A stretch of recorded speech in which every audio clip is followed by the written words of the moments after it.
El miedo sano. El miedo construye muros para obstruir la luz. El Baal Shem Tov. Sabemos algunas cosas sobre el miedo. Por ejemplo, sabemos cómo se siente y sabemos que tenemos miedo. ¿Pero qué es el miedo? Primero vamos a entender los aspectos fundamentales del miedo desde un nivel biológico.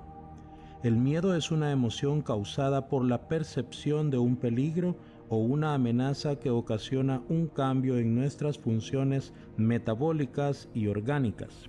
Y por último, un cambio en nuestro comportamiento como huir, esconderse o paralizarse. Nuestros miedos pueden surgir en respuesta a algo específico que ocurre en el presente o en anticipación a una amenaza futura. Esta percepción del peligro puede llevarnos a confrontar la amenaza o a escaparnos de ella. En casos extremos, hay una paralización añadida. Esto es lo que se conoce como la respuesta de lucha o huida. La reacción física de nuestro cuerpo al miedo es casi enteramente autónoma. No la activamos conscientemente o ni siquiera sabemos que está ocurriendo hasta que ya está siguiendo su curso. El miedo se manifiesta físicamente en nuestros cuerpos debido a gran parte a la amígdala, la parte de tu cerebro que libera una cascada de neurotransmisores que disparan la respuesta de lucha o huida. La amígdala es el sistema de alarma del cuerpo. Es el responsable de la descarga de adrenalina que puede salvar tu vida en una emergencia. Estos síntomas pueden presentarse de distintas formas, como aumento del ritmo cardíaco, falta de aire, mareo, náuseas, disfunciones digestivas, sudoración, temblores y desmayo. El miedo surge tanto a través del instinto como de la cognición. En otras palabras, estamos condicionados por muchos de nuestros miedos. Nos enfocaremos principalmente en esos miedos que no nos ayudan, que no nos sirven para protegernos del peligro real o que no están contribuyendo a nuestra vida. ¿Te gustan las películas de miedo? ¿Sientes nervios cuando te subes a una montaña rusa?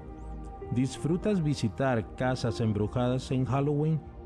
Todas estas cosas son divertidas para la mayoría de las personas, tanto que hay parques temáticos enteros, experiencias y grupos de fanáticos en todo el mundo dedicados a ellas.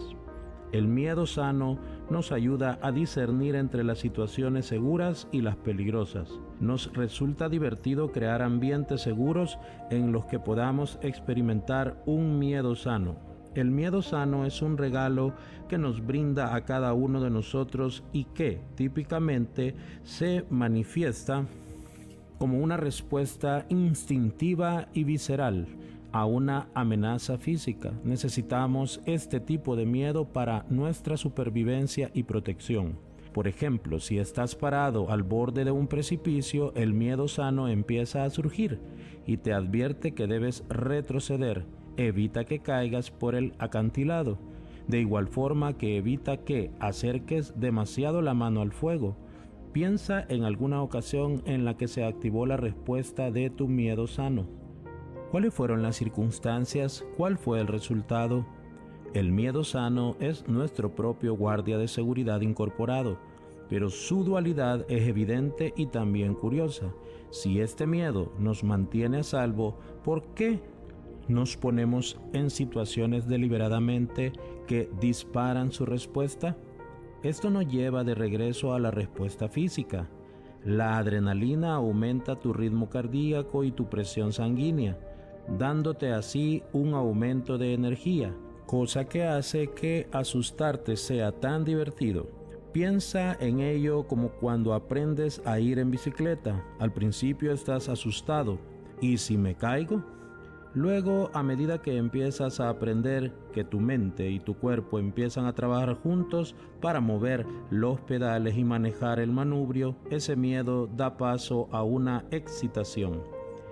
Y antes de que te des cuenta, ya lo estás haciendo. El miedo sano nos mantiene a salvo y debemos respetar ese instinto. Sin embargo, no siempre les hacemos caso a nuestros miedos sanos, tal como demostraron en 1968 los psicólogos sociales Viv Latime y John Darley con su prueba de la habitación llena de humo. A los participantes de dicho estudio se les pidió que se sentaran en una habitación y llenaran un cuestionario. Pusieron a uno de los grupos de participantes solos en una habitación y el otro grupo estaba en otra habitación con 2 personas más que trabajaban para los investigadores y no participaban en el estudio. Transcurridos unos minutos empezaron a introducir humo en la habitación. Casi siempre los participantes que estaban solos en la habitación abandonaban sus cuestionarios e iban a anunciar el humo inmediatamente. No obstante, los participantes que estaban en la habitación con otros acompañantes tardaban exponencialmente más tiempo en anunciar el humo, y algunos ni lo anunciaban a pesar de que el humo iba llenando la habitación hasta el punto de que casi no podían ver. Esto se conoce como el efecto de inhibición por la audiencia. La idea de que las personas no responden a una situación de emergencia por miedo a reaccionar exageradamente o al ridículo, el miedo a hacer el ridículo como resultado de actuar en respuesta a nuestro miedo sano, hace que nos pongamos en peligro a nosotros mismos y a los demás. La respuesta del miedo sano debe ser siempre atendida. Queremos disipar y eliminar completamente el miedo de nuestra vida, con esta importante excepción.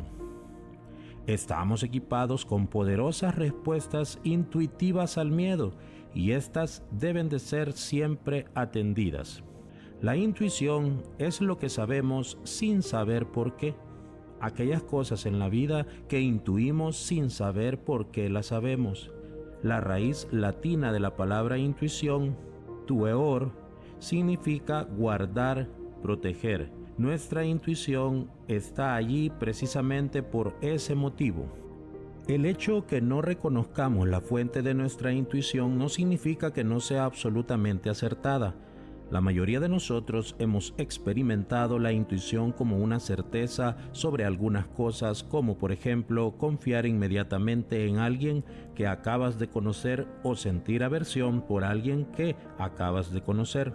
La intuición aparece en nuestra vida de muchas maneras. Saber que un vuelo que vas a tomar va a retrasarse, hacer otros planes antes que tus planes previos se desmoronen, recoger tus cosas y mudarte a otra ciudad simplemente porque es donde sientes que tienes que estar, o incluso comprar un mueble que sabes que encajará perfectamente en una casa en la que todavía no vives.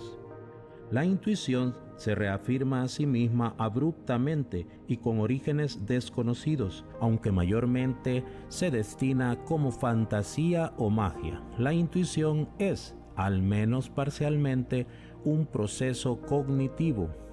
Cuando recibimos información de nuestro entorno, tal como el tono de una voz, una expresión facial, los gestos de unas manos o la postura corporal, nuestro cerebro empieza a buscar coincidencias de ese registro con nuestra memoria almacenada. Nuestros cerebros son maravillosos, complejos y capaces de procesar muchas cosas que ocurren debajo de nuestra conciencia. Puede que no lo sepas, pero la señal de alarma que se activó por la cara que puso un compañero de trabajo pudo provenir de una coincidencia mental con una expresión que tu profesor hipercrítico de tercer grado solía hacer. Piensa en la química romántica. A menudo 2 personas se conocen, mantienen una conversación maravillosa y se gustan y se respetan genuinamente. Sin embargo, esa relación no irá a ninguna parte si sus feromonas no son atractivas para la otra persona. ¿A qué huelen las feromonas? No lo sabemos, pero nuestro cuerpo ciertamente lo sabe. Es más, discierne quién puede ser una buena pareja basándose en las diferencias genéticas transmitidas por esas feromonas. A menudo la intuición va acompañada de una emoción, evocando quizás sentimientos de familiaridad o incluso temor. Muchos de nosotros hemos experimentado un sentimiento, un sueño o una visión, ya sea positiva o negativa, sobre algo referente a nuestra vida o a la de alguien cercano a nosotros. Ignoramos estas señales a pesar del riesgo que eso supone para nosotros. Las mujeres en particular desacreditan sus señales de alarma intuitivas acerca de una persona para evitar entrar en conflicto o parecer groseras. A Carol Darronch, una chica de 18 años de Murray, Utah, se le acercó un hombre que afirmaba ser un oficial de policía de Murray. Le dijo que alguien había intentado robar su auto y le pidió que fuera con él en su auto a la comisaría para poner una denuncia. Durante el viaje, Carol le indicó que estaban tomando el camino equivocado, un camino que no llevaba a la comisaría. Cuando Carol lo siguió cuestionando, el policía paró el auto e intentó esposarla. Tras producirse una lucha entre ambos, Carol consiguió escapar. Más tarde se descubrió que el oficial de policía era en realidad el asesino en serie Ted Bundy. Carol fue una de las pocas víctimas conocidas que logró escapar ilesa. Al escuchar su intuición y cuestionar la ruta que él estaba tomando, Carol salvó su propia vida. Esta historia es aterradora, pero ilustra cómo tu intuición puede literalmente salvarte la vida. Mi consejo es que escuches tu intuición y tu voz interior, tus entrañas. Cuando tu intuición te diga que algo anda mal, no trates de razonar contigo mismo, simplemente escucha lo que tus instintos te están diciendo y da los pasos necesarios para garantizar tu seguridad. Si sientes que tienes que evitar cierto camino o la persona que está dentro del ascensor en el que tú vas a entrar te hace sentir incómoda, honra a tu intuición. Los participantes de la habitación llena de humo reprimieron la respuesta a su miedo sano por una serie de razones racionales. Cuando tengas que elegir entre la lógica o parecer grosero y escuchar tu intuición, debes siempre ponerte del lado de tu intuición. Es verdad, tratamos de eliminar los miedos. No obstante, este tipo de miedo, el miedo sano, no es un miedo que debamos eliminar, ya que existe para garantizar nuestra seguridad. Amigos, Hashem bendiga la obra de sus manos.